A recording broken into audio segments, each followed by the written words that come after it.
So by now you all have probably seen the 5 hour long podcast that was the State of the WWE address. This was a lot shorter in comparison, and we are hoping that when it comes to secondary shows, we are going to be making it this length going forward for every podcast, with the exception of possibly Indie Force and Wrestling Rundown and ATW View. With everything said, uh, that State of the WWE address is basically the reason why this podcast has been uploaded so late, a week after it's been recorded, because of many different reasons, but that being one of them. And my computer just couldn't handle it at the time, to the point where I had to make sure that everything was actually good to go before I can even render it, because there was a lot of glitches because of the recording being so maxed out on my hard drive that I needed to make sure that I could even upload the video in the first place. So that's why it's a week late. Luckily, it didn't really matter too much because this was going to be their final episode for a while. I'm currently looking for another host to host AEW Spark on this channel and see where we can go from here. But that's basically where we're at right now. That's all I really got to say. And with that said, I know that I'm not on camera, but that's because I just don't really feel like being on camera right now because I'm a disheveled mess. Enjoy the video.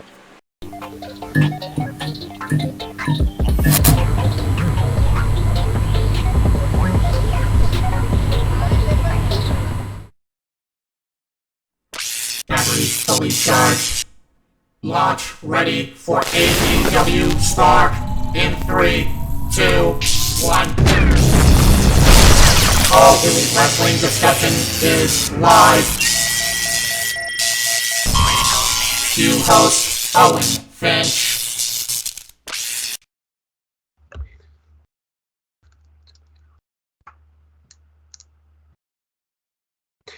Hey, what's up, everybody? Welcome to AEW Spark for either October 18th or October 19th, 2022. I don't know when you're going to see this, just because we're going to have a little bit of an upload issue, but it's being recorded before the Tuesday Night Dynamite. I wanted to record it before then, just because that's just the way I wanted to do it. I have the right to do it the way I want it, but I'm Owen the Birdman Finch, and I'm here with Chris. And yeah, we got a big, we have a pretty big week to talk about, because we had AEW's first show in Canada we're going to be talking about and everything like that. And then we have a pretty big interview that happened. I think that's why I screwed up the first take, because we had just, we're going to talk about it now. We had just talked about this, like, right before we actually, like, started recording. And I think I was still mad about it. And I was still, like, thinking about it. So it made me screw up. So,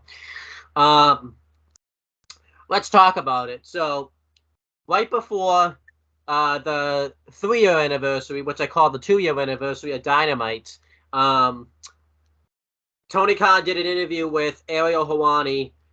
Basically, it was just going to be a big interview before the 3-year anniversary and everything like that.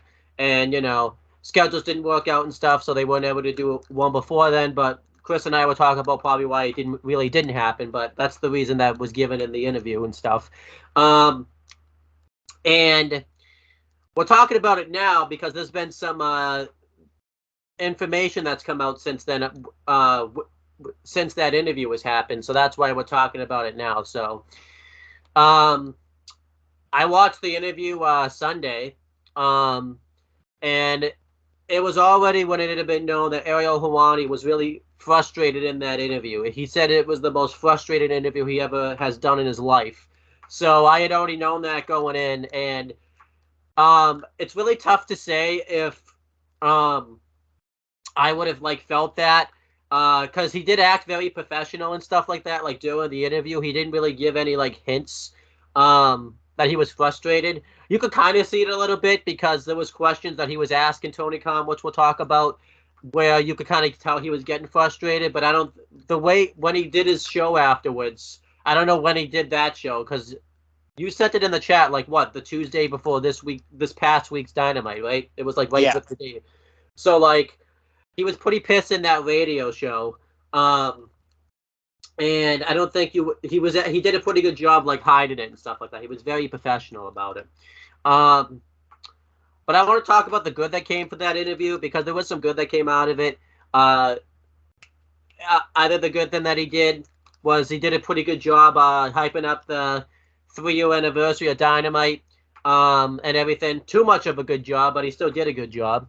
And he also did a good job putting over talent like Swerve and Glory and Tony Storm, who were probably the two big the three big signings this year that's been used pretty well. Um, he did a good job of talking about Ring of Honor and talking about the plans that he possibly has for it, and just did a good job of that. And then he did a good job kind of taking us through like what his schedule looks like because he works a very hectic schedule. He works running the Jacksonville Jaguars, AEW, and some other company that he's purchased, like some type of media company or something that he's purchased since he started. So he did a really good job like going through it. I mean, that's basically it. That's only good things that came out of the interview is just him going through all that stuff because he did a pretty good job talking about it and stuff. Um, and then yeah, basically the interview just isn't really all that good afterwards. So, but I have like a few big things that came out of that interview that like obviously was annoying. Why don't I just let you start those because you're the one that you're the reason I basically had to watch this interview because I never would have known about it if it wasn't for you to begin with. Um, why don't you talk about maybe just one big thing out of the interview that like pissed you off? Like it was so annoying for you coming out of that interview. Can't talk about that. That's basically that was the biggest annoyance thing about it. So why don't you talk about the reference behind that joke? So Ariel Helwani was trying to get some information out of Tony Khan, and it just wasn't happening. Just everything was a deflection. Everything was a promotion for Dynamite. Granted, it was the 3-year show, but the interview, I think it went over just a little over an hour. Yeah. And I would say 95% of it was a promotion for how much time that he had this week, or what the anniversary show, and how much time they had on Dynamite. It was the first time they had a 15-minute overrun. They had 2 hours for Rampage, including Battle of the Belts. And it just felt like it was just one huge promotion for Dynamite, which I mean, and Rampage and Battle of the Belts, which it should have been. But it comes a point where you need to answer the questions that are thrown at you. Now, I can understand if you don't want to talk about the Punk situation because it's a legal matter. That makes sense. But at least say something along the lines of like, hey, I can't talk about this. This is, a legal situation, but I loved having Punk in my company. Just as simple as that. That ends it right fucking there. We know he loves CM Punk. It's pretty fucking obvious he did.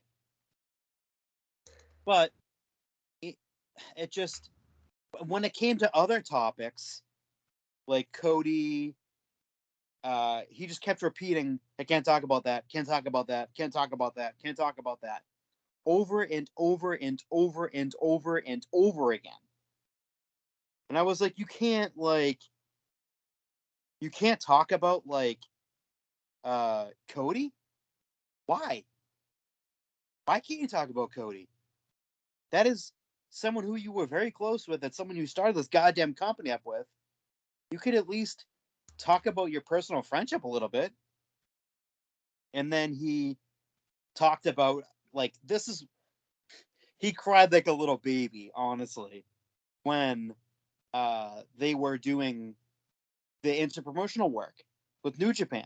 And he found out via rumor that WWE is interested in working with New Japan, which is not fucking illegal. He can do that.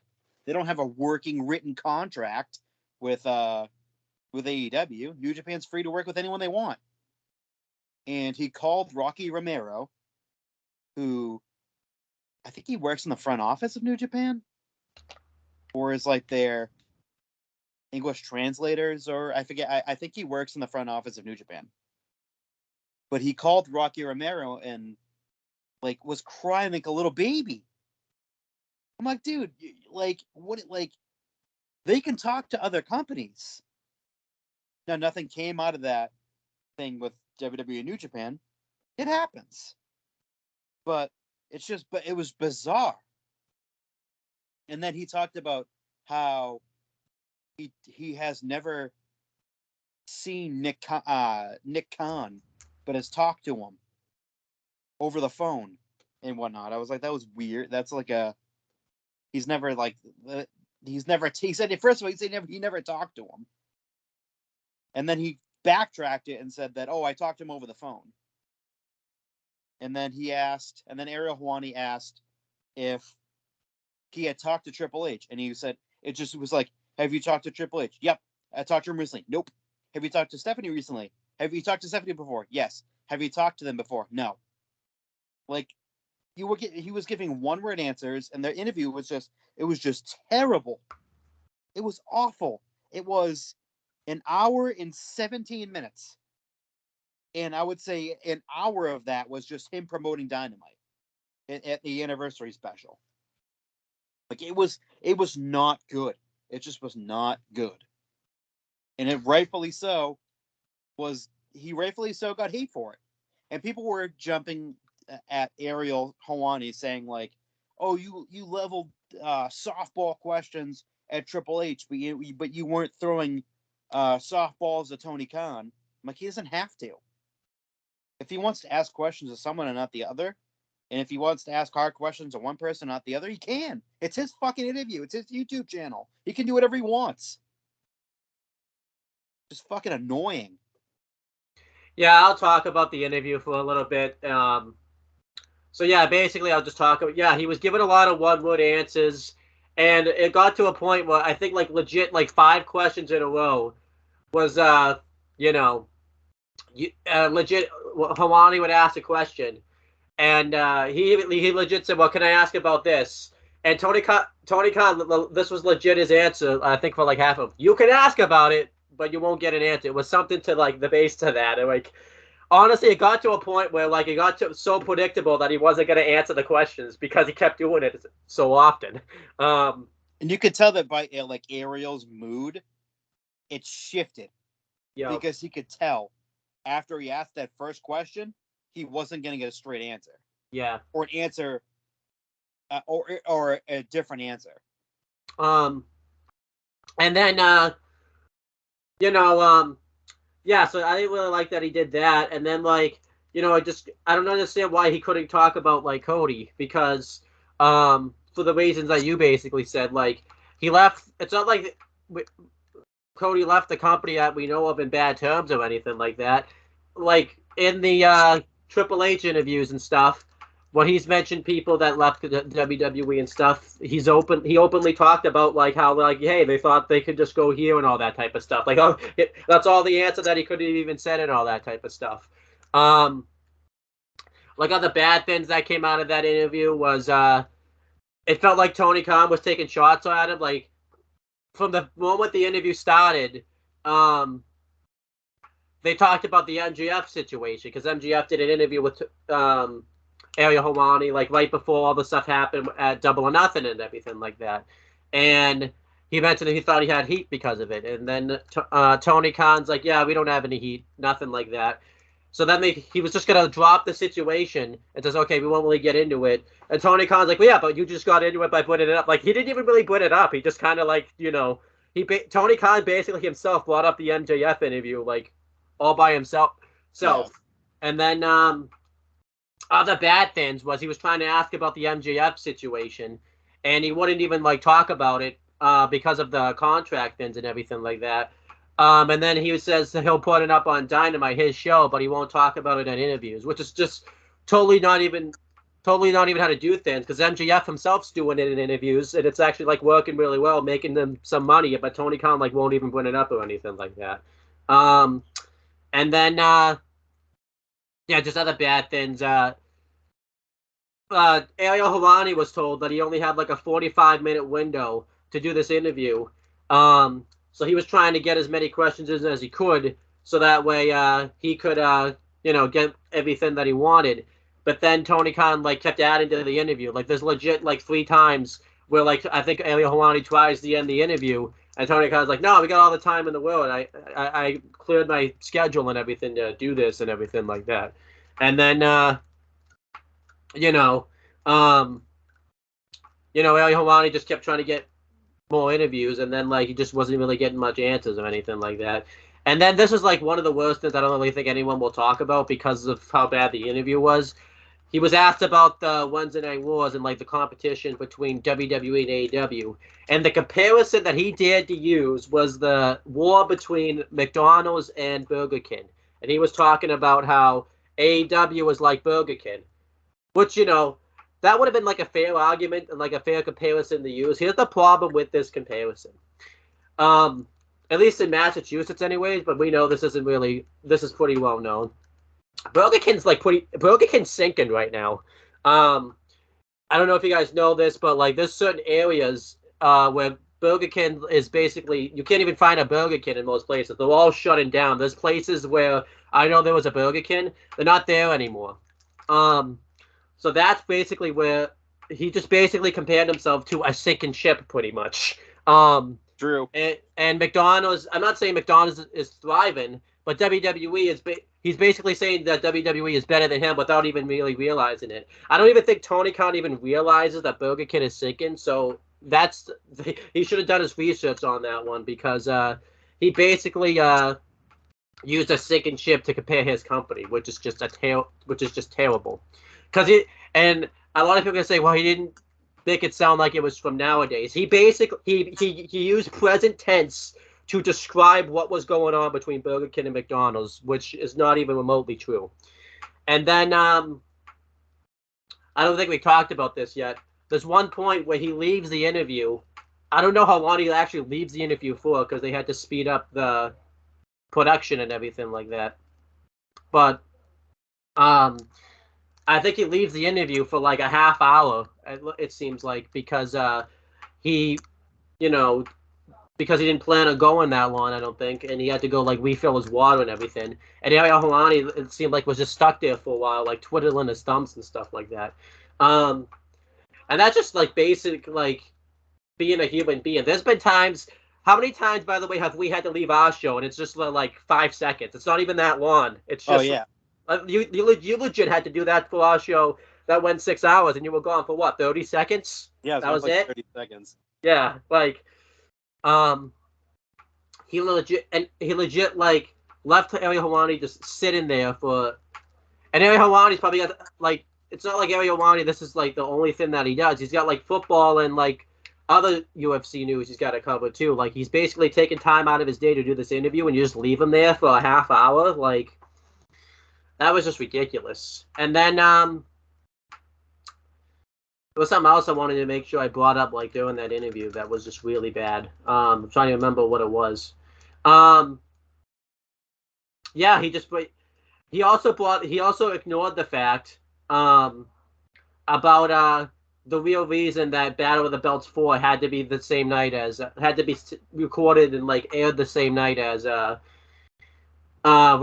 Rampage episode was. It wasn't because they were trying something new. It's because they knew they were going to run up against Extreme Rules and they weren't going to get the ratings like I said. That's basically the reason was they had to move Battle of the Belts 4 because Extreme Rules was the same night. And literally WWE's doing the same thing with Day 1 possibly this year because they're going to run up against football and they realize no one's going to watch the show really. And they're not hiding from it. They're not ignoring it or anything like that. So, and I don't even understand why people are like going after Ariel Helwani saying that because he didn't ask the hard-hitting questions to Triple H that he did to Tony Khan. I don't know. These people didn't even sound like they watched the interview because Ariel Helwani asked Triple H about his health issue that he had last year. Triple H basically gave everything that happened with his health issue. He didn't say, nope, can't answer that. Like, Triple H legitimately had to talk about his health issue that he had last year. And then, he talked about the it felt like he was taking a lot of shots at Nick Khan. Like he even has Ariel Helwani like pull up the tweet where like Nick Khan looks bad or something. And I don't even think it was like he tried to make it seem like he wanted to give the fans the context behind it, but you could just tell like I think Tony Khan like wanted to hear that tweet because he like he even knew the tweet I think off the top of his head because like Ariel Helwani doesn't even read out the whole tweet and everything, and Yeah. Like he so it fucking was rehearsed it. yeah. This was just like a really bad interview. Not a good interview that we wanted to hear right now either because of everything. By the way, I think he lied about the amount. I don't think he lied necessarily, but I definitely don't. I think he's definitely been on Dynamite more than 4 times because that just felt like an obvious lie. Yeah, I feel like he's been on Dynamite more. Yeah. Because he said it was 4, but I definitely think he's been on more than 4 times. He even goes back on it because he talks about all the appearances he made at Impact when Impact was in the, you know. And he also says this weird comment where he says, you have to continuously look forward. You can't look to the past, but sometimes you got to look at the past to look forward. It's like, well, what is it then? Do you want to move? Do you not want to look at the past or do you not want to look at the past? It's like, Yeah, um, whatever suits his argument. yeah. And then it felt like there was just instances where like Ariel Helwani would ask a question, and then Tony Khan was like attacking him at some point. Like the beginning part with the MJF thing he talked about. There was another instance where he talked about it. Yeah, it was just like a really bad interview. Like I'd say just watch it just because you know. Because it's just such a bad interview. It's like it has to be seen. Exactly. Maybe it didn't help me because I just recently watched the Triple H interview, so I got to see what interview was done by like a good person that's running the company right now. So yeah, it was just a really bad interview. So then but yeah, so that gets like a massive like 2 thumbs down. I think we'd give it like 3 thumbs down if you know we had 3 thumbs, but we don't have 3 thumbs. So another thing I want to talk about before we talk about this week's stuff in AEW is a match here that has to do with AEW outside of AEW. So I want to make sure I talk about it because it was like awesome. It was the we talked about it before. There was FTR defending the IWGP Heavyweight Tag Titles against Aussie Open. They defended them at Royal Quest 2. I haven't talked about it because they had New Japan didn't air the match yet. They aired it they aired it on Sunday, and I watched it yesterday.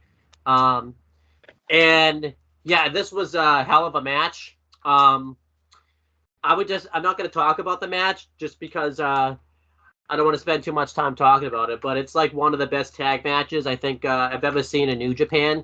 I don't watch a lot of New Japan, but like this was just a hell of a tag match. It really showcased Aussie Open really well. It was the best showing I've seen them have since I've started watching them. And it was just awesome. Obviously, FTR retained. That's like one thing I think that sucked because I already knew they were going to win because they started showing up on AEW again. And they came out with the IWGP Heavyweight Tag Team titles. If I was booking this, I would have had them not showing up with the belts for a few weeks until this match aired because it kind of ruined the finish for me. But like this was like a hell of a match. It was probably the best match of the whole Royal Quest. Then it was 2 nights. It was this, and this was the main event of one of the nights. But this is where Dax Harwood calls out Tony Khan for not booking him on Dynamite, actually. Like, I think we had heard in the reports he called him out. I think it was this show where he called it out on. So, I liked how New Japan had to try to make up for that they were, like, so on top that it's tough for them to get booked, where it's like, nah, it's just that Tony Khan didn't feel like booking him. That was basically what happened. Because notice how they got booked after the show, pretty much. Immediately. And then they had a match the next day afterwards. It was they teamed up with the Rev Pro champion, I forget his name, and Shoto Umino and some other guy. It was Gabriel Kidd. And then they faced United Empires. It was the Great Okan, Aussie Open, Will Ospreay, and some guy that's like a heel in Rev Pro, who's basically not really that good of a wrestler. That's his whole gimmick. But he's like royalty, and he's the guy that like in storyline funded. You know, um, it was a really good 10-man tag. If you've seen like a New Japan 10-man tag, that's about what it was. But FTR added that extra flavor to it. They ended up losing, but they didn't take the loss. It was Gabriel Kidd that took the loss. Great Khan pinned Gabriel Kidd. It looks like they're setting up like some type of rematch where FTR is going to defend the IWGP Heavyweight Tag Titles against Great Khan and Jeff Cobbs, because New Japan's making it a big deal because they weren't pinned in that match at Forbidden Door. I hope they just do that match at like Dynamite or something, because it seems like they're trying to build that up for Wrestle Kingdom. That I just do not want to see Great Khan and Jeff Cobb Wrestle FT. That's just such a better match they could have at Wrestle Kingdom than that. If that's the match they have at Wrestle Kingdom, they should just not show up, because that's a disservice to FTR. Like, that's again New Japan's booking being kind of bad. I know this isn't the video for it, but New Japan's booking's just been really weird lately. Like, they took the belt off Okada and put it on Jay White because they thought he wasn't going to show up, and then they looked stupid because Okada showed up anyways. Yeah, and then Jay White, even though he's the champ and everything, he's in a storyline with the Bullet Club that's like splitting up, and he's in like too many feuds and everything like that. Like, he just had a match with Tama Tonga that Tama Tonga totally should have won, and he won anyways. No, he lost. And because they're building up him versus Okada, it's like, so when is Tama Tonga gonna get his revenge for being turned on? It doesn't seem like he's ever gonna get his And I'm gonna say, well, they want to have Jay White. You could have easily just had Tama Tonga get his revenge, and then Jay White just win the belt back before. It just was so stupid. And now he's gonna lose the good. Now he's gonna lose the Good Brothers because they're going to WWE. So like the people that he turned, I know like they didn't know the Good Brothers were gonna go to WWE, but he turned on GLD, and the people that he sided with are now going to be abandoning him. And the Bullet Club's going to get hurt huge with the Good Brothers being gone, because like they were like the last good people in Bullet Club. Everybody else in Bullet Club pretty much sucks. I don't like Chase Owens. Everyone says he's a good mid-card act, but I never liked Chase Owens. He's terrible. There's a reason they took the belts off Chase Owens and Balak Fale before Forbidden Door, because they did not fit. I just don't, because no one wants to see them. Who else is in Bullet Club? Gato. He's been in Bullet Club for years. Who else is in Bullet Club right now that sucks? I think what's that name of that factor that evil? House of Torture is terrible. Honestly, New Japan needs to just like. They also they're starting to like die out. Yeah, the problem with New Japan too is they don't do anything new. They had Okada win the G1 Climax again. They had Hiroshi Takahashi win Best of Super Juniors for the 4th year in a row. It's like, can you do something new, please? Like, we don't need to. Like, you're pushing the same guys, and you know why they're not getting shit? Because it's not. If WWE had John Cena win a tournament 2 years in a row, they would be shit all over on. Oh yeah. It's just, you need to do something new. And they had a chance to do something new with Tama Tonga and this Bullet Club feud with, honestly, I think this is what if Okada is gone, New Japan is going to be hurt big, because that's why also too, because if Okada leaves, what happens? You're screwed. They also had a chance to do something new, because at that same show, as good as the match was, they had a chance to do something new and have Zack Sabre Jr. face Will Ospreay for the U.S. title. That's a match we haven't really seen before. They said went with Tetsuya Naito, who won. I think they're just trying to keep, because they know he's probably out the door soon. And, it's just, they don't do anything new. I understand sometimes doing something new. That's what hurt TNA. But, like, there's also a problem if you keep doing the same things all the time. And that's what New Japan's doing pretty much. They did something new with Jay White winning the belt, but it hurt their booking big time. So it's like, I don't even understand what they're doing. I don't either. Because they did what they're doing. Now they're gonna, booking. Yeah. Honestly, Jake, some of these guys need to get out of there. Like, Jay White needs to get out of there now, because, and And they're doing the Bullet Club separation, and they're trying to do like some type of thing where there's the guys in Bullet Club are going up against Bullet Club. I want to remind everybody, this is that they did this before. That well, not them, but a company did this before in WCW where they broke up NWO. Where's that company now? Where is it? It's not done. It doesn't exist anymore. It's a property. It's property of someone. Yeah. I'm just saying. Remember what happened when they did this before? When a company did when they broke up a big faction. So yeah, they need. I think New Japan needs to like take a year off. I know they already took a year off because of the pandemic, but they need to take a year off and they need to like say, what are we doing here? Because this can't be fixed if you keep doing shows either. So, but yeah, let's talk about AEW. I think that was honestly, maybe if they do partner with WWE, Triple H can help with their booking because he'd be a big help. But yeah, let's talk about AEW. For the Canada shows, they're all Canada shows, because every show this week was in Canada. We're gonna start with AEW Dynamite.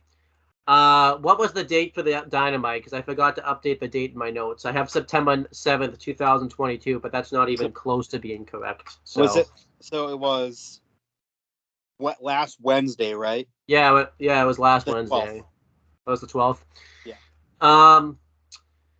So yeah, AEW in Canada was a big deal. It started out with we had the commentary team of Taz, Excalibur, and Tony Schiavone. I think at one point he leaves commentary for a match and then comes back later, but I don't forget what match it was for. And the first thing that happened on Dynamite was the debut of Renee Paquette, which I remember we did the show before this had been announced and everything. And I said this was possibly going to happen. I didn't think she was going to sign a full-on contract or anything like that, but I thought at least she would make an appearance to be an interviewer for the night. But she's now the full-time backstage interviewer for AEW. I kind of wish they wouldn't have given this away like before the show because I think she would have gotten a bigger pop when she came out. I think they kind of shot themselves on the foot with that one. But that was the first thing you saw. They brought her out. And I hadn't actually seen Renee Paquette at all because I hadn't checked out any of her social media accounts or anything like that. The only thing I'll say is like, I mean, I know it's been a while. I don't think I would have like believed you if you had told me she had been pregnant like months ago because she didn't look like someone that would have been. But she transitioned very easily back into her old role and everything like that. I like the fact that she's like the backstage interviewer now or something like that.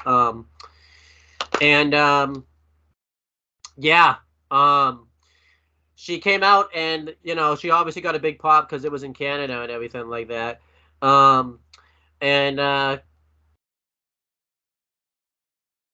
She came out and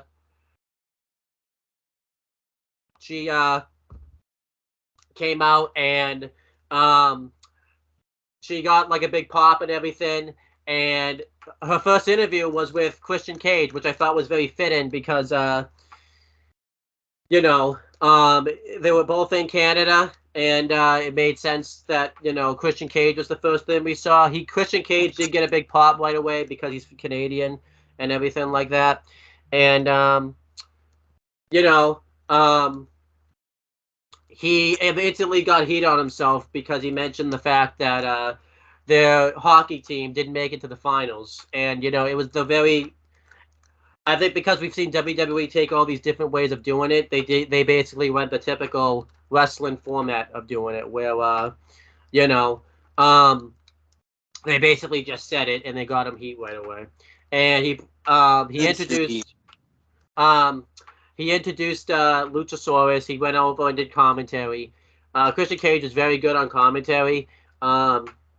If he does that for a bit, doing a Luchasaurus match, I'd be okay with it. And we got Luchasaurus versus Jungle Boy.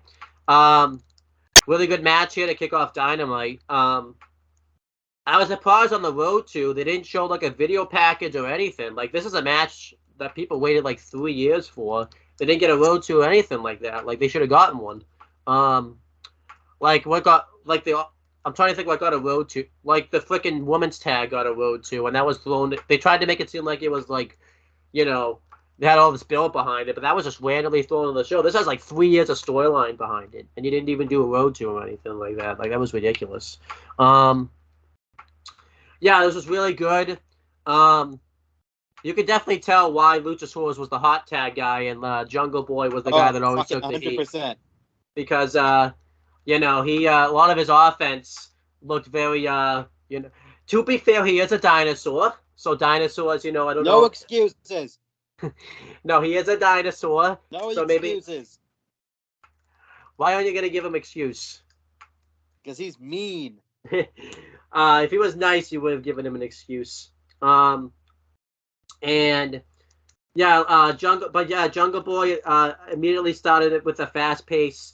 He threw Luchasaurus into the post a couple of times. He had a drop kick from the apron onto the outside. Luchasaurus hit some really good power moves in this match, but again, some of it looked very clunky. He tried to go for the table several times because Christian Cage told him to go for the table, which is really weird because how the hell did he hear him since he was like all the way up on the stage and Luchasaurus was all the way ringside? Like, did he have an earpiece or something in his ear? But whatever. Eventually, Jungle Boy drop kicks. He spears Luchasaurus, and they both go through the table. But obviously, Luchasaurus took the worst of it. And at this point, this is when Christian Cage got this concern, so he left commentary, which Tony Schiavone was happy about because he was being mean to him and stuff. So, and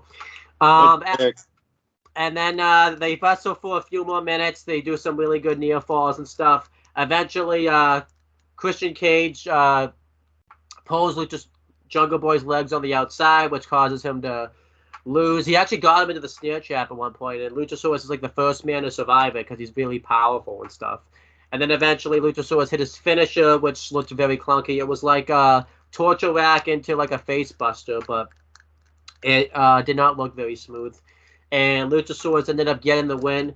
We talked about this. This made sense to go in this direction because it was the first match in the feud. You had to get some heat on Luchasaurus, but this doesn't fix the problem with what are you going to do for another 6 to 9 months to keep this feud going if Christian Cage is hurt? So, the biggest suggestion I can make is, like, they should just, like, completely wipe out Jungle Boy.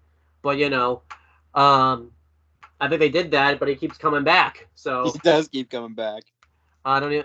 What can you do to Jungle? You're going to have to, like, murder him because they chokeslammed him off the stage and through a table, and he came back in, like, 2 weeks. Like, what are you going to do to, like... Super Jungie. You're going to have to, like, run him over with, like, a car or something. But I still think he's going to come back. So, so I thought this match was really good, though. I thought the story was able to save it, and Jungle Boy sold really well for Luchasaurus. But I think Luchasaurus has got to... I think it's going to take time because he hasn't had to really do this yet. He's going to have to, like, work on his moveset a little bit. But what do you think of this? I mean... I'm in the same boat as you. Like, I thought the match was okay. It's just Luchasaurus just looks really clunky. Yeah. I still think they should have gone with the idea of maybe having Christian Cage win in a different heavy, like not Wardlow, Brian Cage. I know he's doing things with the embassy right now, but let's be real, they don't really have plans for that. Like, it'd be a better utilization of Brian Cage to be with Christian. They should have done in Brian Cage and Jojo for Christian Cage to manage, and they team up to face them or something. That would have been more interesting. Yeah. But let's be real, the embassy they're probably gonna be gone this week, honestly. But yeah, I thought that match was really good. Afterwards, we had Wardlow versus QT Marshall and Nick Camarado, the Factory, who was accompanied by Aaron Solo. The Factory were doing a typical heel promo to get heat on themselves since they were in Canada and stuff. And Wardlow came out. They basically, like, squashed these guys no problem. Nick Camarado got some offense in, but like, QT Marshall was already laid out and everything. Like, you knew he would, like... By the time Nick Camarado even got anything going, the match was pretty much over. I like that Nick Camarado put up a little bit of a fight, but yeah, this was not a good day to be the Factory. They got jobbed out bad, and that's exactly what should have happened. Then nothing. Yeah. So, Afterwards, QT Marshall. Afterwards, the embassy came out and they went to they did a promo. Prince Nana did a promo, and his promo was really bad. I get his English isn't the best; it's very broken. But I've heard almost cut better promos than Prince Nana did here. And it got to the point where I think Brian Cage had to grab the mic and start talking for him because his promo was so bad. And that's not good, by the way, because he's supposed to be the talker. He's supposed to be the talker of the group, and he's not good. And that's basically what you have. Like, if you're going to be a manager, that's the biggest thing you're supposed to be good at is talking, and he's not good at it. I mean, to be fair, he does have a lot to live up to because this was supposed to be Tully Blanchard's spot, and I don't know what happened, but he's got thrown out of it. He might be done with AEW. Who knows?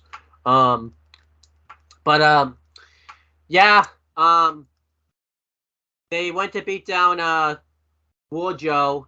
FTR came out and they challenged him to a fight right now, but they realized that they wasn't going to get accepted, so they made the challenge for Rampage. And they realized that since Wardlow already had a match, I mean, it's not like they could have had the match on Rampage. It's not like they really broke a sweat beating the Factory. Then nothings. Oh, yeah, they broke up a sweat. Maybe Joe did, because he was kind of sweating a little bit. But Wardlow, he broke no sweats at all. And who came? Sean Spears returned. And it was really cool. I kind of expected it to be him because they were in Canada and everything like that, but I was still surprised just because I never thought I'd see him in AEW win again personally, just because of his booking and everything like that. He came out. He's doing the 10 gimmick all over again, which I'm really happy about, considering the fact that I liked that gimmick in WWE and I want to see it come back because we haven't seen it in a few years. And they basically announced that match for Rampage. It was going to be a reunion of the Pinnacle, Sean Spears and FTR versus the Embassy. And I was really excited to see this. So I thought this was a big. I thought the segment was a success. It got Wardlow over as a tag team, and it was a cool way to bring back Sean Spears because it thought revitalized him because he's been kind of bland lately. So what do you think of this? I thought it was good. I mean, the match is the match. I mean, the great people won, obviously, but it's nice to see Sean Spears back. Yep. He again, he's just one of those guys. Like, he's a utility player. He's really good, and he can, if they want it. And I love the fact that they brought back his Perfect 10 gimmick. Yeah. Because that's what got him over in the first place. Absolutely. I love it. I absolutely love it. Chris Jericho got interviewed, and he basically talked about how he's going to start beating the former ROH World Champions with Bryan Danielson. And he said he's going to do it as Lionheart and stuff. It was pretty decent stuff. I don't really remember, to be honest, because I watched too much wrestling this week, and I just did a 6-hour podcast that should be up by now. So that's why I don't really remember the interview all that much. So, what do you think of this? It's okay. I mean, it's cool that he's bringing back Lionheart again, but whatever. Yeah. Then we had Swerve Strickland versus Billy Gunn. This ended up being a really good match here. I thought their styles really worked towards each other. Billy Gunn dominated Swerve Strickland throughout the beginning portions of this matchup, and then eventually Swerve Strickland started to mount a come. Well, I say a comeback. He got the heat on him because he's a heel technically. And Billy Gunn himself made a comeback. He hit the famous, and I thought that was a really good near fall because that's usually how Billy Gunn finishes his matches. I just kind of find it interesting that they booked this match the same week of the DX reunion and everything like that. That they booked this match. That was felt like they were kind of taking shots at WWE a little bit there. So yeah. Road Dogg they asked to have Billy there for the anniversary, and they didn't even get a response back. Yeah, I'm just saying I just kind of find it funny that they took a shot. Yeah. So I have a feeling the reason they're gonna give he may have a match this week, so we want him to be ready for it, and they didn't book the match until after the phone call was made and everything like that. That'd be funny if that kind of happened. Eventually Swerve Strickland cheated to get the win. He rolled up Billy Gunn and used the ropes for leverage. I thought the roll up kind of looked bad, and the finish was kind of not the best. I didn't necessarily mind Swerve Strickland winning. I just wish the finish had been a little different. Afterwards, after Swerve and Strickland leaves and everything, Smart Mark Sterling and the varsity athletes, because they're barely in the varsity blondes right now, so they don't get their name anymore. They came out and because the Acclaimed and Billy Gunn were about to do the scissoring thing and everything like that, and Smart Mark Sterling reveals that now he owns the trademark for Scissor Me, so they can't basically not swerve in our glory. Oh, they can't use it either. But the Acclaimed can't use that now because he owns the trademark, and they're going to use it as like in a mocking way. I don't necessarily mind this storyline, but it just feels like AEW is taking a shot at WWE because they do this type of stuff, and it's like you don't need to take the shots now because I don't understand why they're still taking shots at WWE at this point, because it's not like Triple H is gonna.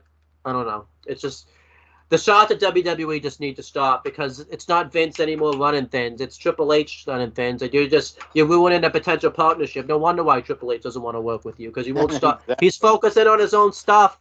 Like Triple H has only made shots at them like one time, and it's like AEW just won't stop. Like Fucking 2019. I know. Focus on your. Fucking 2022. It's getting to the point where you need to focus on your own things.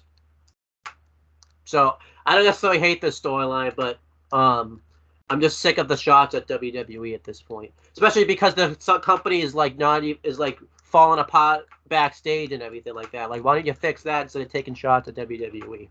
They can't though. Yeah. What did you think of? What do you think of the match and the angle coming out of it and everything like that? Leave it to them, to AEW, to take away something that's cool. Yeah. And something that was fun to do, and it was awesome. It was getting over. It's almost like old school WWE, where they fucking, like, something would become an angle, something that like got super over, and all of a sudden it's an angle now. Yep. Like, why do we need this being an angle? Why can't we just have Scissor Me be a thing and no angle? Yeah. Just doesn't make any sense. I know. What about the match? Match was fine. Yeah. It proves that Billy's still got a whole lot left in the tank, that's for sure. Oh, yeah. Then afterwards, MJF got interviewed, and he talked about basically telling William Regal to watch himself because he's going to take him out the first chance that he gets. First two, before he even really starts cutting his promo, Stokely Hathaway comes up to him, and basically MJF like tosses him to the side and basically ends his business with him because of the attack last week with, not Dante Bowden, Lee Moriarty on Willie Udo and everything. And I think this is just a way to kind of separate him from this faction. I think they realized that the faction's really not working, so they're going to get MJF away from it because I think they had. I think there was supposed to be some plans, but the factory is not really doing well. The factory's not doing well either, but the faction is not really doing too well. Because I remember there was all this hype behind this faction and everything like that, and they're barely on the show now. Like, they're on Rampage in a squash, or they're just on a backstage segment that's like it's just randomly on the show. Because we're gonna get to the Rampage squash in a second. I think MJF, him being with, I mean, I'm fine with him doing stuff with this group on occasions, but I think MJF is too over and too much of a star to be with this group. So he basically cuts a promo talking about how he can just go for the AEW World Championship whenever he wants and everything like that. Like, it was a really good promo. He should have done this promo in the win because it would have gotten a much better reaction than it did because this felt like in-win promo worthy. What do you think of this? It was good again, and Max got a great promo. This everything they do screams swerve, like not like fake swerve. Uh-huh. Like they did with know it's coming up, but I'm not going to talk about it now. But everything they do, it's like okay, I know this is just a ploy. Yeah. Like it's not actually going to happen. Yeah. We'll see what happens though. It's too much of like what WWE was doing like with Triple H in like fucking 2005 and like yeah. No, in the late 90s, early 2000s, where you have like 1 week face runs and then he'd randomly be a heel again. I still remember we did a retro for it. In the retro, Triple H came out and like confronted China over joining the corporation. I remember in that retro I said, didn't Triple H just like join the corporation anyways? I remember I said that in the retro. And he had a match at WrestleMania 15 the night he turned too, actually. Yeah, so exactly. It's funny how that happens. But yeah, next match was Bryan Danielson versus Chris Jericho for the ROH World Championship, with Jericho defending the championship. I keep forgetting. I always love it when he comes out with Judas and he ends up having a Lionheart theme. I buy it every time that happens because I forgot he was doing Lionheart instead. I feel like he shouldn't do the Fozzy theme shouldn't play it because it gets people's hopes. I mean, I guess that's the point of the gimmick, I guess, but like, you know, it just that Lionheart like theme does not flow well at all with the Judas theme. You had William Regal and Ian Riccaboni on commentary for this match. I thought Ian Riccaboni didn't really say all that much because William Regal and Excalibur were too busy joking around and all that type of stuff, which is absolutely fine because you should be joking around. That's what they do. That's their thing. So yeah. But yeah, I feel like Ian Riccaboni. I don't necessarily mind him on commentary, but if you were just gonna have Regal on commentary, like that was too many people on commentary at one time. It was, yeah. Like Shivani didn't even really get to say anything. It was mainly just Taz, Excalibur, and Regal just talk. Like they honestly should have just commentated the show themselves. Well, not the show, but this match themselves, because there's really no reason to have Ian out there. I'm glad they got rid of Caprice Coleman on commentary because you know how I feel about him on commentary. So, yeah, just a great match here. I can't believe I thought they did enough different stuff in this match than they did in their first two matches. It was just great stuff. I would definitely recommend checking it out. Eventually, the ref takes a bump, and Daniel Garcia comes out. And, obviously because of everything going on with Jericho, you think that he's going to... Well, actually, no, it's not Jericho. It's first... the rest of the Jericho Appreciation Society, 2.0, it's mainly them. And you think Daniel Garcia runs out, they take off, and you think that he's going to, help Bryan Danielson. Instead, he clonks him over the head with the ROH World Championship, which allows Jericho to get the pin and win. And afterwards, he reveals that he's still loyal to the Jericho Appreciation Society.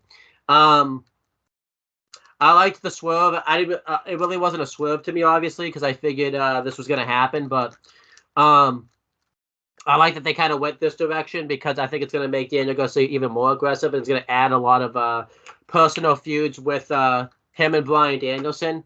It just kind of sucks as I had this all.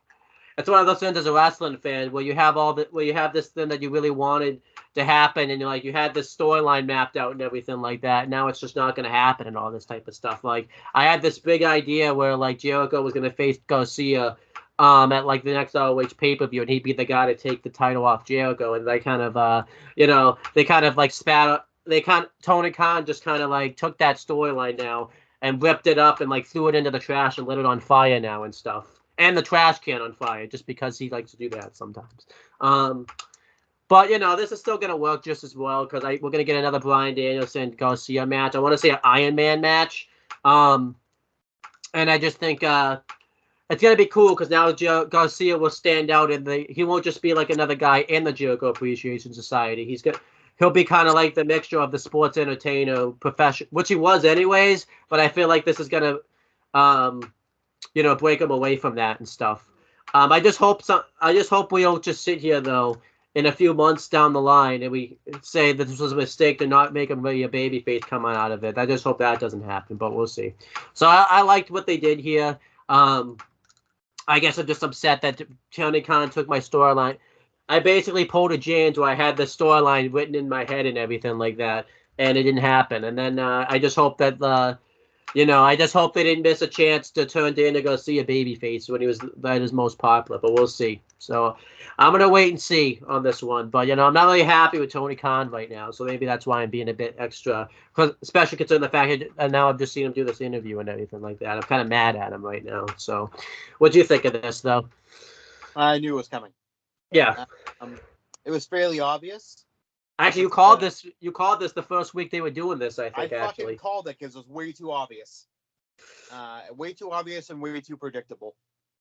I knew it was happening from the beginning. I was like, this is just a fake ploy to get the fans invested in Daniel Garcia, and then I thought it was going to happen the week before this show.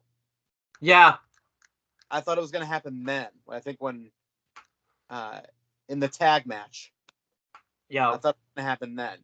Maybe it should have happened. So it's not, and then it's yeah. Okay, so it's going to be the next week, and then it was. I was like, I fucking called it.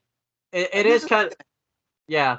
I mean, I do like that they waited enough where like people wouldn't really be talking about it as much. I do question if they should have done it last week, and I mean, I guess they wanted it to be like Garcia took something away from Bryan Danielson, but the weird thing about it is they did that whole thing. I mean, they try to do an explanation about it. They did that whole thing last week where like they fought. It wasn't just like that they did like a couple moves with each other. Like Jericho hit him off the head with the ROH World Title, and now they're gonna be friends and everything like that. So that is kind of weird, but I will talk about the promo that they talked about on Dynamite and everything. I mean, not Dynamite, Rampage.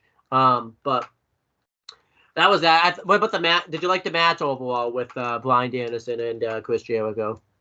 It's a match I've seen before. Yeah. So it was okay.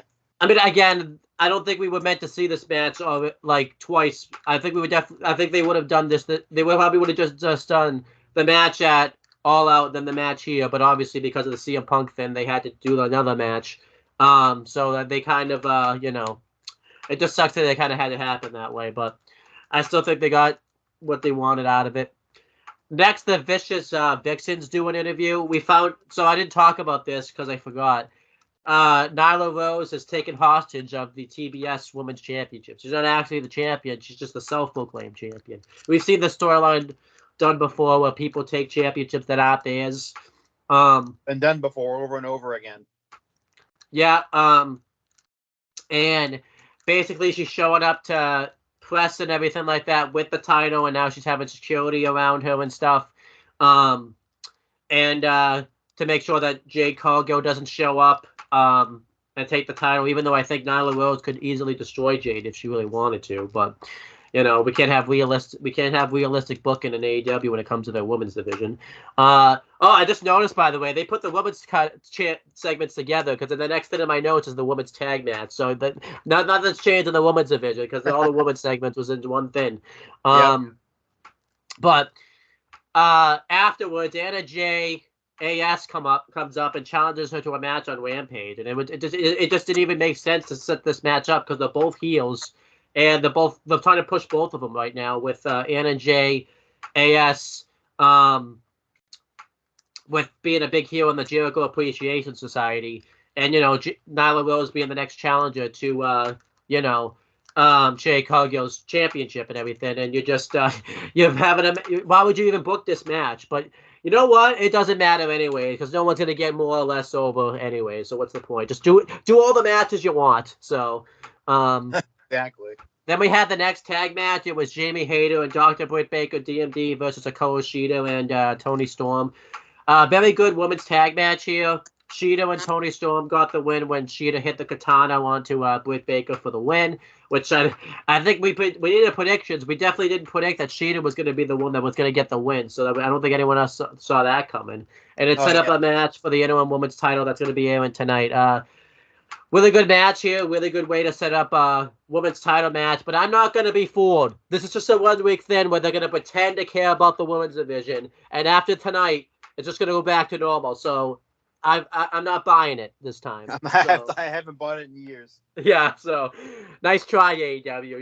You're not fooling anyone this time. Well, except the loyal supporters and stuff. You're gonna be fool them, but you ain't fooling me. So, um, what did you think of the interview and everything like that? Because I was too mad talking. So Don't care.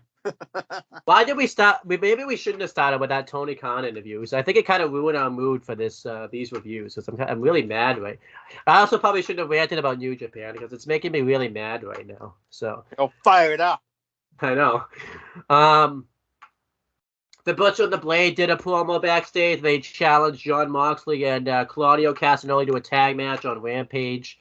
Actually, I think the match was already made, actually. They just did this promo to set up the match. I thought it was good stuff. I think they missed a huge opportunity to turn the Butcher and the Blade babyface with the reactions they were getting on Elevation and the tag matches in New York. Like, that was a missed opportunity big time. But whatever. What'd you think of the promo?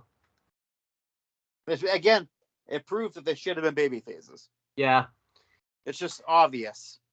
Then we had the main event. It was Pac versus Orange Cassidy for the All Atlantic title. I do make the argument. Once I saw this match was main evented, I figured Cassidy was winning the belt. So it kind of ruined the match for me a little bit because they would not have main event this match for any other reason unless they were going to do some type of angle. That's why I do question why they didn't main event Jericho versus Danielson, because I felt like they would, instead of doing the thing where I feel like had Garcia turned at the end of the show, more people would have talked about Dynamite and want to watch it this week. Considering the fact that they have to go up against NXT tonight and that it's on a different night than normal. I think that they should have main evented the ROH title match because I think more people would have been invested. I think they wanted to do the feel good ending of Cassidy getting his first title, but I think that could have easily opened the show. And then you could have put the Luchasaurus, especially too because we would have gotten a better opening match on the show. But that's just how I would have structured the show. But this was a hell of a match here. Pac dominated the match for a bit. Cassidy was much more aggressive in this match. He was actually trying to win the match. Well, he always tries to win, but he had that fire under his belly that he typically doesn't have because Pac's been being mean to him and stuff lately and cheating. So, obviously you would expect someone to be angry about that. Eventually, Cassidy mounts a comeback. He does suicide dive into a DDT to the outside, the tornado DDT into the win, and the Owens punch all in the span of like a minute. It was awesome. Eventually, Pac went for the gavel or the wind bell again, and Danhausen came out and cursed him. You knew he was losing once he got cursed because nobody survives the curse, not one person. So, eventually, Orange Cassidy beat him because you can't survive the curse; it's impossible. And Orange Cassidy became the new All Atlantic champion. I wouldn't have done this any other way. I like the way that they did this. That it was Pac that Orange Cassidy won his first championship off of. Considering the fact that this is a guy that Orange Cassidy has feuded with. This was his first singles match in AEW and everything like that. This is someone that Orange Cassidy has not been able to beat and everything like that. So I thought it was awesome. And I really like this. The only thing I'm against is the fact that they're doing that trios match with the Death Triangle versus Best Friends and Orange Cassidy. I think that should have been it. Like, Cassidy just beats Pac and they don't have a match for a while, but can't have it that way. So, nope. Yeah, I love this though. I thought it was awesome. I thought it was good. It was a good main event for sure. Orange winning the title, it made sense. He needed to get a belt finally. I know. And they do something with it on Dark this week, kind of. So I will talk about that. As for my grade for AEW Dynamite, I was originally gonna give this show an A-. I loved it. I thought it was awesome, but I'm really in a bad mood right now because of this Tony Khan interview and everything. I'm gonna lower it down to a B+ because Tony Khan's interview is gonna ruin a lot of my grades for these shows. I think because that interview was so bad that I cannot reward him for. He doesn't get A's. If you do a Triple H style interview, you get A's. So I'm mad at Tony Khan right now. He's getting a B+. I give it a B. It's just it was a solid episode. Now, does that Tony Khan interview ruin your grade for this show, or would it have been a B? Every single Dynamite because of Tony Khan ruins the show for me. There you go. I bet you're happy I'm saying this now, by the way. You were like, when are you going to start saying this stuff? And you're like, oh my gosh, you're saying this stuff now. Awesome. It's great. Love it. Fucking feels good, and don't have to always be fucking positive. Uh, Not every fucking show is perfect. yeah. Let's talk about Rampage that you didn't watch. Actually, did you? Because you didn't watch the Grand Slam Rampage, so maybe you didn't watch it. Nope. Okay. I like don't how watch a show. I don't watch a show that's 420,000 viewers on it. Sorry. Once you get close to 1 million or you get 1 million, then I'll think about watching it. You did watch NXT though, so that's close to 1 million. That's close, yeah. And you watch SmackDown. You don't watch Main Event. How do you judge Main Event? But I mean, I know you don't watch it anyways. But since that's technically not on TV, like, how would you judge to watch a show that's on just the network or something? How do you kind of judge that? By the fact that I don't watch it. I see. So let's talk. I think Rampage was the 14th. That sounds about right. It kicked off with Jon Moxley and Claudio Castagnoli versus the Butcher and the Blade. The Bunny was just all basically the tire that you saw him in on. Was it Elevation this week? That was the same because it's taped this. Which is I guess that wasn't taped the same day, but she just came out in the same attire. I'm assuming she washed it and everything. She didn't just come out in the same attire and didn't wash it. I assume she washed it afterwards and stuff. So don't. Maybe not. Maybe you never know, but maybe she only. Huh? Maybe it's stinky.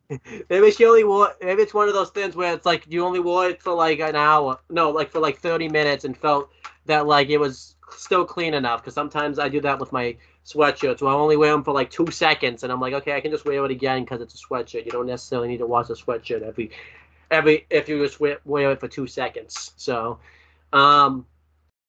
anyhow, really good match here. About the match I expected them to have. Jon Moxley and Claudio Castagnoli got the win when they both hit the Paradigm Shift powerbomb at the same time for the win. Really good stuff here. Not really no complaints about that. Maybe except the fact that they should have done the Butcher and the Blade as faces, but other than that, Then afterwards, Swerve and Our Glory got interviewed, and Swerve Strickland talked about beating Billy Gunn and how he looks forward to getting to him and Keith Lee getting the tag titles back. And then Keith Lee cut him off and talked about how he's not happy with the way he beat Billy Gunn and says that you don't need to do that. You're good enough to to get the win done without cheating, and that's why I stuck by you. And this is basically setting up, I think, the inevitable turn of Swerve turning on Keith Lee. Which I'm okay with because we talked about that before. We don't need to see Keith Lee as a heel and stuff. So I do like this. I would like to see them do something different though, where one guy in a tag team's a heel and one's a babyface, but they both like each other. We've never seen that before. But I don't think we're gonna see that in Tony Khan's AEW though. We're not gonna see that something like that. So then we had the Doc Owner get interviewed, and Jose the assistant cut him off. And they did more continuation of the feud between, them and 10 trying to recruit him into the, I don't even know if it's called the Andrade family office anymore. They're not even mentioning Andrade at all on programming. And they challenged Bruce to face 10 in a match. And I don't think there's like a stipulation or anything. I think it's just a match. It's going to be on this week's Rampage. So there you go. Afterwards, all the members of the Dark Order put their hands in, and then we saw someone put their hand in. We didn't know who it was, and it was Stu Grayson. He made his return. I don't know if this is a one-time thing because they were in Canada, and Evil Uno and Stu Grayson are from Canada, but I think this is a full-on return. This might be a mistake because I don't think I think he's still going to be where he was.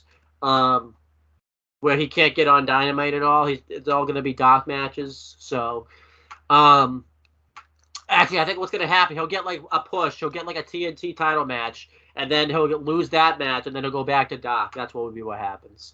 It's the WWE thing where they sign people. They make it look like they're going to push them, and then they don't push them. So,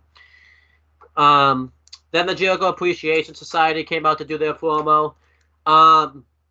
It's about what you expect Daniel Garcia to say, where he basically just finally saw the light and he should have been a sports entertainer all along. And they got cut off by Dalton Castle and the boys, and he challenged Chris Jericho for the ROH World title because he's a former ROH World Champion. And he talked about how he broke his back for the ROH title, and he thinks it's a disgrace what Jericho's doing with the title. Newsflash, buddy! If Jericho wasn't the champion right now, there wouldn't be this big spotlight on it. So why don't you shut your mouth? Ooh. I got just in a bad mood. We should not have talked about that Tony Khan interview first. That was a mistake on my end. But we should have. Chris Jericho accepted the challenge and said that he's going to continue to be the Ocho ROH champion, and he totally is, because there's no way that Dalton Castle's beating Chris Jericho. That's it. If you go into a show and have Dalton Castle beat Chris Jericho, you should not be running a wrestling company. That's just my opinion. But we'll talk about that when Again, I think I'm just saying that because I'm in a bad mood right now. So. Then we had some build-up to the Interim Women's Championship match that's coming up that they're going to pretend to care about, which they really don't, so we're not going to really talk about it. Then Anna J. AAS faced Nyla Rose in a match I didn't care about at all because it's two people I don't care about. It's two heels going at it, and they just had Anna J. lose. Like, what the hell was that? She's like this big heel in a storyline right now, and they had her lose. She just lost clean. She didn't get cheated out of the win or anything like that. That was terrible. They had security around the win. And Jade Cargill and the baddies came out. And the baddies were like too afraid to go after these security teams, and they had Jade Cargill just go out and take them out no problem. So they just made Kara Hogan and Layla Gray look like a bunch of losers, that they were too afraid to take out security guards that, we've seen people in wrestling before that's like half their size take out no problem. So I don't even know what they were doing there. And behind the background, you saw like Nyla Rose, Marina Shafir, and Vicky Guerrero just like sneak off with the championship. And haven't seen that before. Yeah, I don't understand this because they're right there. You can legit just go up and just take them out. Like, this storyline is just terrible. Like, this is why Jade Cargill needs to lose the championship, because they're trying to do something different where they're making it look like Nyla Rose is playing the mental game with Jade Cargill. But we know this isn't going to work because she's just going to win anyways. So what's the point? It's so true.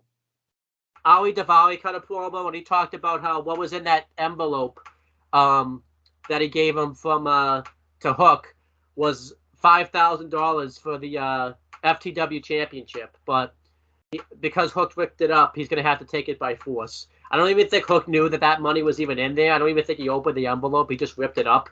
I definitely think that was a good choice by Hook to do that, because we do not need to, if Ali Daivari wins that title, that means we have to see the Trustbusters more on TV, and we don't need to see that. That was a good decision by Hook.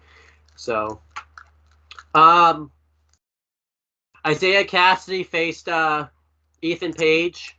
Okay, so this is what really pisses me off, and now I'm going to be even more mad, because you could just tell I'm already in a bad mood enough as it is. So this is going to So remember how this week on Dynamite, Chris, right? You would have thought this would have main evented Rampage, considering the fact that it's a big match they advertised for Rampage. Remember they advertised this match where Ethan Page was going to face Isaiah Cassidy, where if Ethan Page won, he would own the contracts of both Private Party and Matt Hardy. Because we found out that the firm bought out the Private Party's contract from AFO.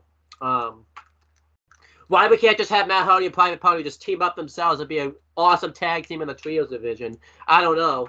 But we have to do this first. Again, because they didn't expect Andrade was going to want to get fired, which they should have expected because he booked him so badly, that I think they want to do a storyline like this. So here's what so they announced this match. I bet you were thinking, this is a main event Rampage. They're going to have Isaiah Cassidy have a strong performance. That's not what happened. Right after the Ali Daivari, right after the Ali Daivari promo, they didn't get it. Neither guy got an entrance. They were already in the ring and everything. And it was like just one of those random matches that was just on Rampage that they just talked about. Like, oh, these two guys are already in the ring and everything. Might as well just. It didn't even seem like this was like it was taped before this. Like I know Rampage was taped anyways, but it made it seem like this was like a Dark match, like after Dynamite, or like a match you would have seen on Dark with the way they kind of like structured this into the show. And legit, the match went like no longer than probably 3 minutes. Ethan Page beat him in like a squash.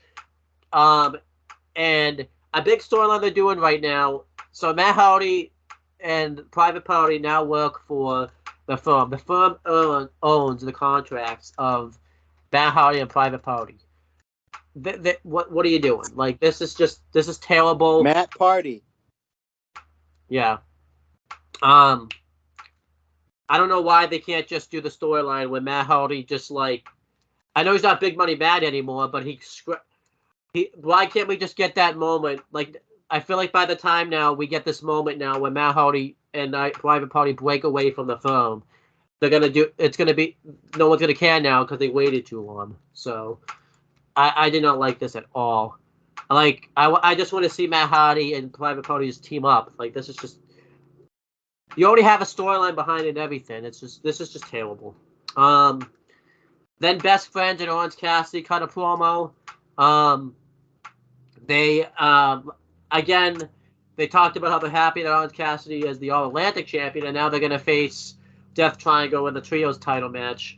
Remember how I talked about before? It feels like they have all these teams now to go after the Trios championships. Now that the belts are like a thing, it feels like they have like even though they have all these teams, they don't have any teams because they. Oh yeah, exactly. It doesn't even feel like these belts are being showcased. Now, to be fair, they didn't expect that like they were gonna lose the first champions right away and stuff, but like it feels like that they haven't showcased these belts at all. Like we've gotten. They haven't. So I didn't like I didn't necessarily hate the promo, I guess. I'm just in a bad mood right now. So, then we had FTR and Sean Spears face the Embassy. I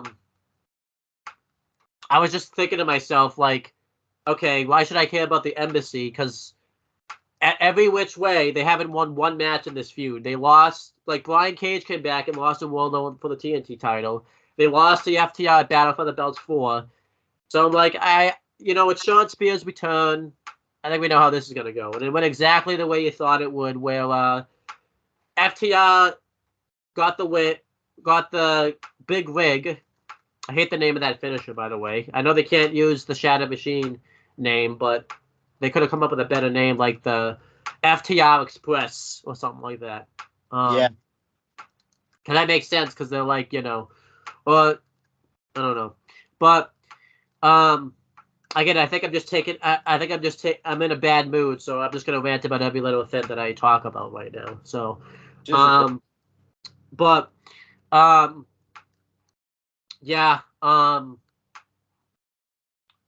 Sean Spears hit the Death Valley Driver on one of the one of the Gates of Agony guys. I think it was Quan, because I think not Quan, not the other guy, the guy that's not the big guy, but it's the other guy. His name's like, I don't think his name's like Kane, but it's not Kane. I forget his name off the top of my head. But I'm in a bad mood, so I don't care to even look it up right now. So,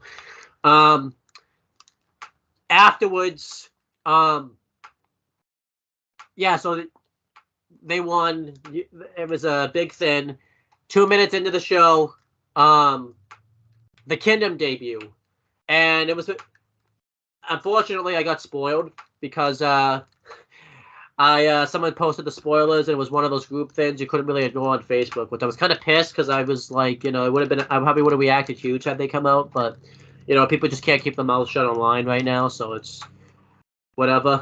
Maria Kanellis introduces the Kingdom. They're gonna be the Kingdom now, so they introduced them as like former ROH and IWGP tag team champions, and how they're the ones that started this whole thing going and everything, which isn't true because there wasn't it's the Elite that started it. I know they're trying to be heels, but like at least if you're a heel, just say stuff that's at least true. This isn't even true, the stuff that she even said.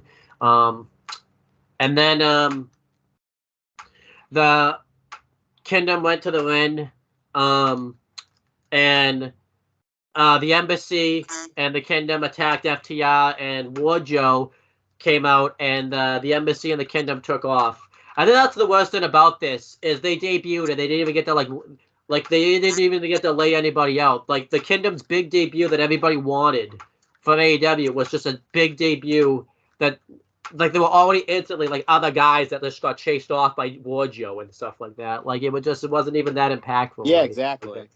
Like I think I'm mainly mad because had they gone to WWE, they would have had such a big debut on NXT or something, and they just got this debut here. And I think what's going to happen is they're going to have like one match with FTR, and they might beat FTR for the tag titles. I don't think they should. I think FTR should hold. Because honestly, if FTR lose these titles, they're never going to get booked again. So that's why I want them to hold these belts as long as they can. Yeah. And I just don't think like the Kingdom would probably make sense for them to beat for the titles, but it's not going to matter anyways. So they've already. I don't know. Again, I'm in a bad mood, so I don't even care. I just wish the Kingdom went to WWE, and I think it's Maria Kanellis that's prevented it from happening because she doesn't like the way that's the company's being run because of she didn't get like all the maternity leave and all that type of stuff, and honestly, like she should have just gone to they should have just gone to WWE. They would have been showcased so much better. Easily, yeah. They would have like probably debuted at Halloween Havoc tonight on Saturday, and like laid out Braun Breaker in a huge angle like the Undisputed Era did at Drew McIntyre all that time ago. Like I think that's the biggest thing. They debuted on AEW, and no one's talking about it. Like it's not even a thing really. Yeah. If it was WWE, a lot of people would have talked about it. And they just NXT needed them. Because they need those indie guys, and they would have been perfect for it. So that was Rampage. I didn't really like Rampage, to be honest, all that much this week. Honestly, I was actually enjoying Rampage, but once that Isaiah Cassidy Ethan Page match happened, it ruined my enjoyment of the show. I did not care about the show anymore. And again, I'm in a bad mood right now. So you know what? I'm gonna give it a C minus. It was probably like a C plus, but then I'm just in a bad mood. So what do you want? So let's talk about Elevation, episode 85. Kip Sabian and Penelope Ford squash Jesse Norea and Jeremy Prophet. Frankie Kazarian squash Matt Blackman, Athena. I'll let you talk about the Athena match, but those were the two first matches there. Kip Sabian and Penelope Ford have been off TV for a while and have already been relegated to dark. Frankie Kazarian's being used really well in Impact. He's the X Division champion. He's facing Josh Alexander at the next Impact pay-per-view for the title. The world title, mind you, and he's just wrestling on Elevation.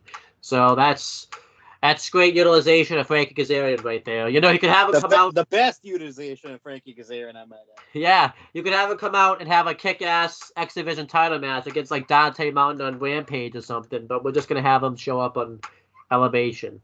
Not even the first match or main event or anything like that. I love it, by the way, too. This is just them being hypocrites. Hikaru Shida is showing up with two belts on a Japanese company that like doesn't even get TV time or anything. But Frankie Kazarian is showing up with not even with the Impact X Division title or anything like that. It's just nothing. No wonder why Impact stopped partnering with AEW, because what a bunch of bullshit that was.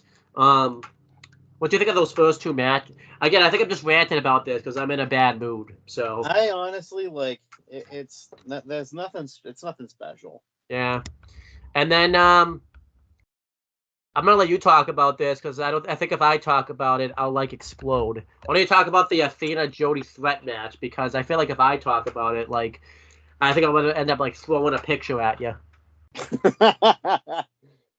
Yeah, Athena beat Jody, not much of a threat. Yeah.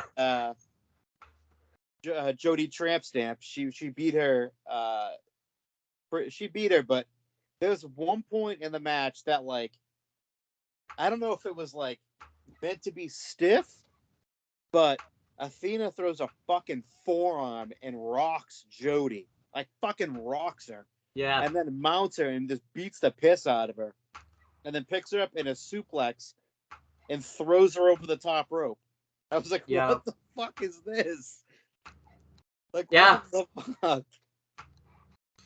It was very unsafe. It just felt like Athena was trying to hurt this person. I think what was happening was she realized it was in her hometown, and she would try to get her to be likable and her to be heat, but all she did was she nearly hurt. I honestly thought she hurt Jody Thread at one point. Honestly, I can't believe Jody Thread shook her hand afterwards because I wouldn't have. The fact that, especially the fact that like Fuck you, no. yeah. So this was terrible. The Butcher and the Blade squashed the Balso twins. I'm kind of happy about that, considering the fact you just sent me that like short that they had. I kind of wish I saw that short before I watched this match because I would have like been rooting big time for the Butcher and the Blade to squash these dudes. They deserve to get squashed like that. That was awesome. Because they fucking are annoying. Yeah. I made the mistake. I just followed them on Instagram now too because I didn't even know who they were before I watched this match, and now I have a feeling I'm gonna regret following them on Instagram now. So why don't you talk about the Jay Lethal match? This is the first time we got to see Satnam Singh wrestle. So He's a big fucking clunky version, more athletic version of the Great Khali.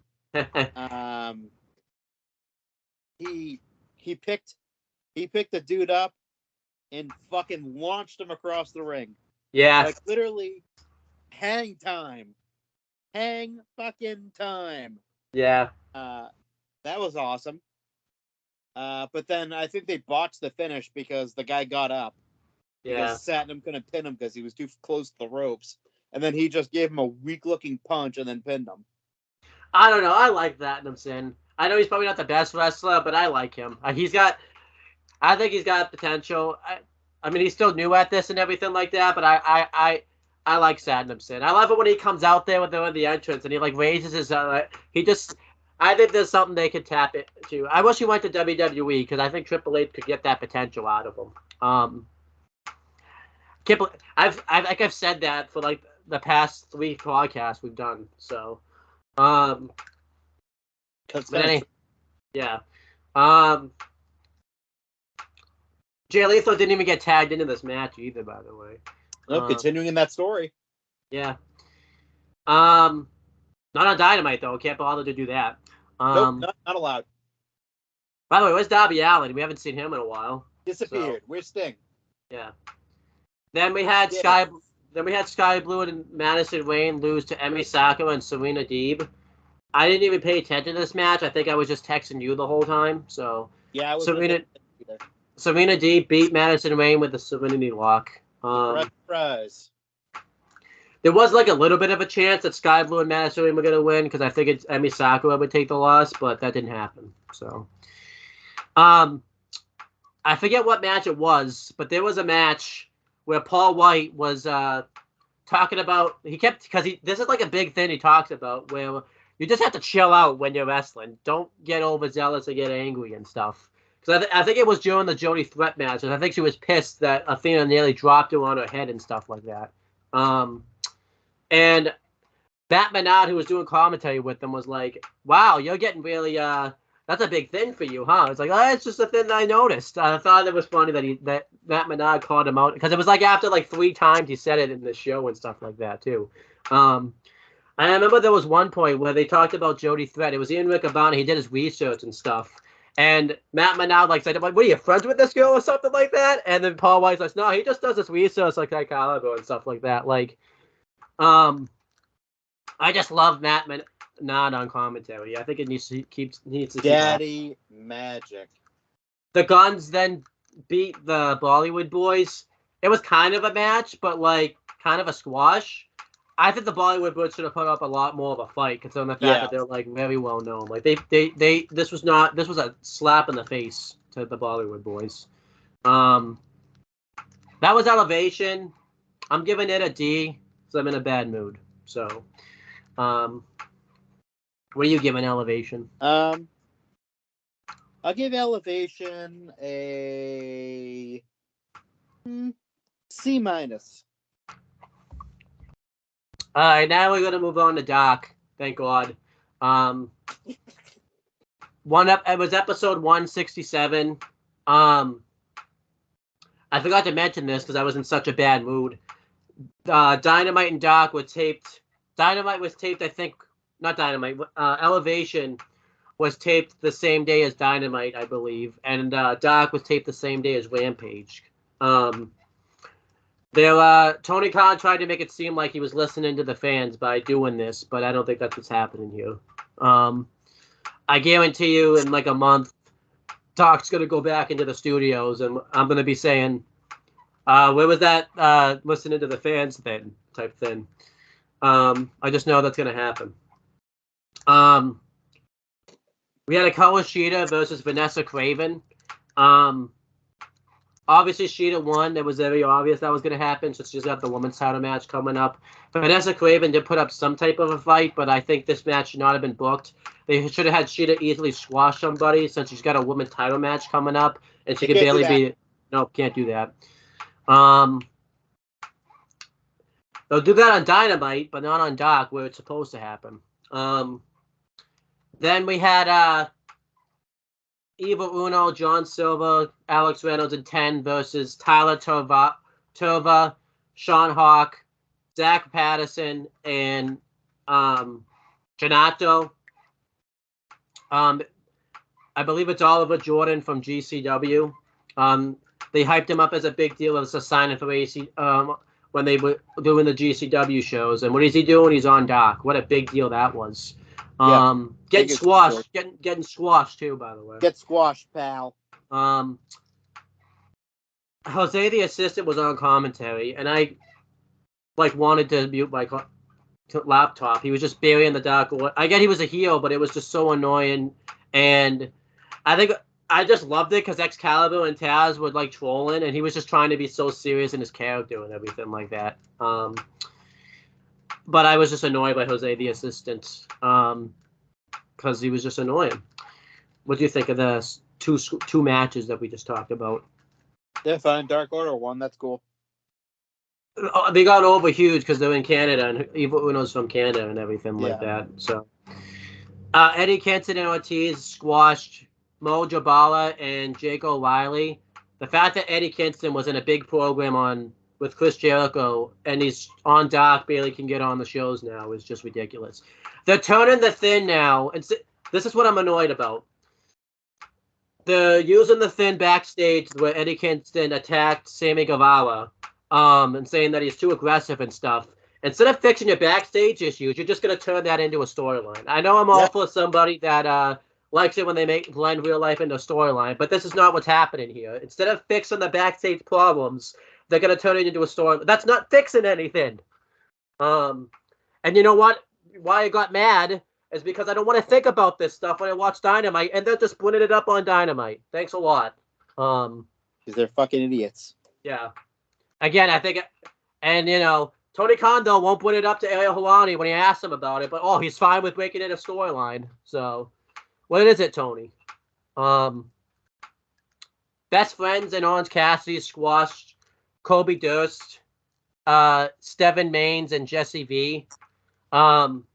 They should not have had Orange Cassidy show up until that Dynamite this week because it kind of lessened his title win a little bit. I like that he came out and did the thing with the backpack where he kept the championship in the backpack. I laughed at that, but it was after I just saw that Eddie Kingston match. I was like, wait a minute here. I was in a bad mood after that, and then I was like, wait a minute. He should not have shown up. This match did not need to be booked. I understand it was good for the indie guys, but they could have faced somebody else on the show because this match should not have been booked. Ali Daivari squashed Brandon Cutler. Let's reward Brandon Cutler's hard work that he's been doing for Dynamite and have a guy whose gimmick sucks go over him. That's just great stuff right there. We talked about the best gimmick ever in the history of gimmicks. And, this just looked really weird because they had Hook come out and it seemed like they were advertising that FTW title match. Taz and stuff was talking about it. But this is taped beforehand, so they're basically advertising a match they haven't even booked yet. So it was just stupid. Then Willow Nightingale squashed Salisa Sparks. It really wasn't a squash. It was kind of competitive, way too competitive. I didn't want to watch the show anymore, so I was just like, come on, end this match. I was getting annoyed because we have to do the show, and of course, Tony Khan decides to have Doc air at noon today because he doesn't want to do anything that goes with my schedule. He wants to ruin everything. So I was just sick of seeing this match. Then we had QT Marshall versus Dante Mountain. Really good match here. I just am sick of seeing these two wrestle. Dante Mountain, they got to do something with him. His run in AEW has been very start and stop. He had a thing where he was in a big storyline with Team Taz. They ended that, and then they just randomly ended the feud. Obviously, because I know his partner came back and stuff, but then he got injured again. And they just don't know what to do with this guy. Nope. If he's in NXT, I guarantee you he's in that North American title ladder match this Saturday. If he's in NXT, he's 1,000% NXT's Ricochet. Yeah, but he just can't get booked. And I think the fact that I even thought he was going to lose this match just shows you his position in the company. The fact that Action Andretti can't beat QT Marshall, but Dante Martin can. Yeah, and he barely beat him too. He had to beat him with a roll up. Pretty bad. It felt a one with a fucking backslide. Yeah, it felt like it felt like that they were running for time because they had to start Rampage, so they had to rush a finish because the show went off the air really abruptly afterwards too, and everything like that too. I know I didn't really let you talk about Doc because I'm in a bad mood. What were your thoughts on Doc overall? If you want to just give your 2 cents on it, so it's literally AEW Dark. Yeah, literally what it is. That's my 2 cents. If you see a big name on the show, they're automatically winning. You know what? I'm giving AEW Dark an F for this reason. The fact instead of fixing it backstage drama, you turned Eddie Kingston's thing into a storyline. That should just give it F automatically. The fact that you're not going to fix your backstage drama. So, I'm just sick of. I give it a D. Yeah, I'm sick of. Just because it's not good. And the fact that Eddie Kingston is on Dark when 3 months ago he was main eventing. Yeah, is just ridiculous. I'm making this announcement. I'm done with the AEW until Full Gear. I can't take. If I do another show like this, I don't think that I can't take this anymore. I tried to mend the fences and stuff, but I just can't. I can't take doing the show. WWE. I'm not gonna stop watching all this. I can't watch AEW anymore. I'm done. I can't blame you. It's fucking. I think you could tell it was coming with the way this video was going. I just can't take it anymore. I'm not doing. If you want to do Spark, that's fine, but I just can't. I'm not doing Spark. I didn't even want to do it in the first place. Yeah, I can't take this. I can't. This is not the same AEW that I grew to love. I can't take. I can't take this anymore. There's wrestlers I love that would be booked easily in WWE that AEW is just struggling right now. I can't, and they're not going to fix it. It seems like, but by the way their product's being presented right now. So I will watch Full Gear and do a Spark episode based on that. But I'm not. It's so bad. I was even considering today not going to AEW in Boston because it's honestly, we even talked about I don't want to give NXT. They're going up against NXT tonight. If I watch AEW, that's basically supporting them over WWE, and they don't deserve that right now. They don't deserve. I hope they lose to NXT in the ratings tonight because they don't deserve to beat them. But they're probably going to beat them, which is what's the most sad thing about it because it's just stupid diehards. Yeah, I can't fucking drink their fucking tea and fucking sniff their ass and sniff their jock. I can't watch. Always just support AEW no matter what. Yeah, I can easily. I was thinking I could easily watch I could easily just watch the countdown show, and I feel like I would be fine. I would know what's going on. I don't even know the matches at Full Gear that are going to happen anyways. Like the only I know it's going to be MJF versus Mox. I know it's going to be probably maybe the Elite. Here's why I think AEW is struggling. So I wanted to talk about this story. One of the EVPs had a birthday last week. The other day, actually. Yeah, and there was no mention of it on AEW. It was the 16th. Yeah, it was no mention of it at all on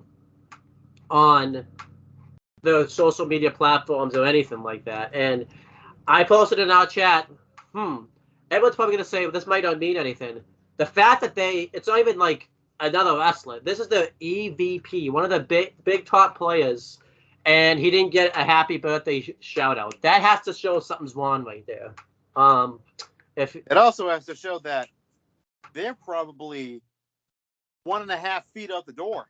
Yeah. So, I will get So, I tried to I was thinking to myself after All Out,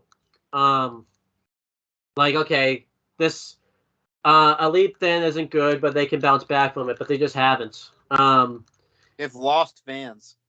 Yeah, and that Tony Khan interview, as you can tell, really just this really, the fucking Tony Khan ass sniffers. Yeah. We'll say, Errol Hawani was giving him softball answer to Triple H. Fuck you. Yeah. He can ask whatever question he wants whenever he wants. He asked Triple H tough questions. Triple H didn't have to talk about his fucking health issues, but you know why he did? It's because he wanted to keep the people informed. Whereas you fucking ask Tony Khan a question, and you're gonna get I can't talk about that. I can't talk about that. I can't talk about that. One of the questions. What the fuck is the point of doing the interview then if you can't talk about anything? One of the questions he asked wasn't even that he said I can't talk about it. It was just Cody going to WWE. It wasn't even anything that bad. You just can't talk about it. Yeah. It's just. I think it turned a lot of casuals too away from AEW. Yeah, and I can't. You could say just don't read the news stuff and ignore it, but it's so hard to ignore it because now they're putting it onto the show with this Eddie Kingston storyline. So, and it's just none of the guys that are being pushed right now want to be pushed either. Like the FTR, they can't even get onto the show. So frustrating. If you want to do, I know you're going to be watching, whatever the name of the Tuesday Night Dynamite special. Do you want to do predictions? Huh? Am I though? Yeah. No. All right, so no predictions tonight. So let's make the announcement now. So November 18th is Full Gear. So the following week, that week after Full Gear, I will watch Full Gear. If Full Gear things don't that's the thing. How about this? I'll do this. I'll watch Full Gear and the Dynamite and Rampage because I have a feeling what's going to happen is I'll watch Full Gear and I'll think the company's changed because usually the pay-per-views are always really good. And then if nothing's really changed after, I'll take a break again. But I am you're not going to see a spark on this show until after Full Gear and stuff, just because again, honestly, if you get another one like this, I feel like I feel like too. I don't. A lot of it's just false hope. I think legit half of the stuff I just said on this show, I didn't even even bother because I just know what I know that nothing's gonna happen. I think I even said it for the I wanted the Santa Garcia thing to just. I had this big storyline written out for it, and it just got ruined for me. So I don't want to see. I don't want to see my creative vision get ruined. So. Exactly, and that's the thing too. Is they had this great storyline where Daniel Garcia could have joined the Blackpool Combat Club and been a regular tag partner of Bryan Danielson. But instead, they chose to do the old WWE trope, which they're doing now all the fucking time. Yeah. Is, we're going to split this guy away from the group, but we're not actually going to do that. We're just going to pretend like he's going to be a face, and then it's going to be the big swerve, and everyone's going to be mad. But guess what? It was so fucking predictable from the start. Yeah, and then you didn't even have to join the Blackpool Combat Club. You could have just said, I want to break out on my own. That would have been even better, actually. Ties in with Bryan wanting him to be in the Combat Club to begin with. Yeah, but yeah, so that's basically it. We're gonna end this video now. Is there anything you want to plug or promote? WWE's the best. AEW's in the dirt. Yeah. I was very opportunistic like you about AEW. But yeah, it's just, they're about to, literally, I'm not even joking you, they're about to lose 3 more of their fucking EVPs if they don't change their shit around. Yeah. That's for me. You can check out WWE Aftershock, where we can talk about a company that, is doing really well right now and everything. And then that's the first episode is going to be this weekend. Unfortunately, Chris can't be on that, but I will see if I can find a guest. And then pretty much maybe more time will open up now for retros since I won't be watching AEW now and stuff like that. So that'll be awesome. That's pretty much it, guys, and we will talk to you guys later. Podcast has concluded. Be sure to check out more group discussion as far as AEW content is concerned, and check out more content from For the Win Productions.